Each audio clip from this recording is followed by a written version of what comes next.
আজকে এসএসসি নিয়োগ দুর্নীতি নিয়ে যে রায় বেরিয়েছে তাতে বলা হয়েছে 2016 প্যানেলে যারা যারা চাকরি পেয়েছেন তাদের চাকরি গেছে এবং তাদেরকে এতদিনের পাওয়া যাওয়া টাকা সেই টাকা ফেরত দিতে হবে।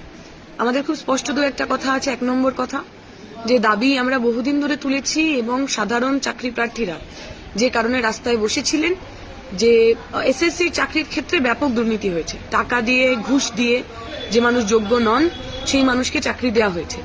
অতএব যে দাবি নিয়ে চাকরি প্রার্থীরা রাস্তায় নেমেছেন, রাস্তায় ধর্ণা করছেন, আন্দোলন করছেন, তাদের কথা এখানে প্রমাণিত হয়েছে।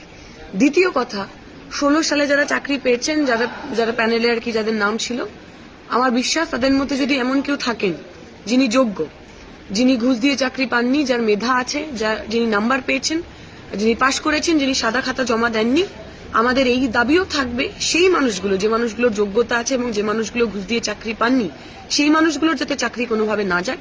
যোগ্য মানুষ চাকরি পান। যে মানুষ ঘুষ দিয়ে চাকরি পেলেন সেই মানুষ যারা যারা ঘুষ নিল, প্রথমে তাদের কলার ধরুন, টাকা ফেরত নিন, এবং যে লোকগুলো ঘুষ নিল বিভিন্ন এলাকায় পাড়ায় পাড়ায় যে ছোট বড় নেতা মস্তানরা এজেন্টের মতো কাজ করেছিলেন, তাদের দৃষ্টান্তমূলক শাস্তি চাই। দৃষ্টান্তমূলক শাস্তি হলে তবেই আগামী দিনে আমার পরিবারের ছেলেমেয়েদের চাকরি বিক্রির আগে, ঘুষ নেওয়ার আগে মানুষ ভয় পাবেন।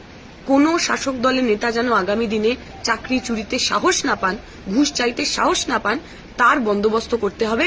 দৃষ্টান্তমূলক শাস্তি দিতে হবে। যোগ্য মানুষ চাকরি পান, অযোগ্য মানুষ, ঘুষখোর মানুষ, যে মানুষের যোগ্যতা নেই সে মানুষ জেলে যাক।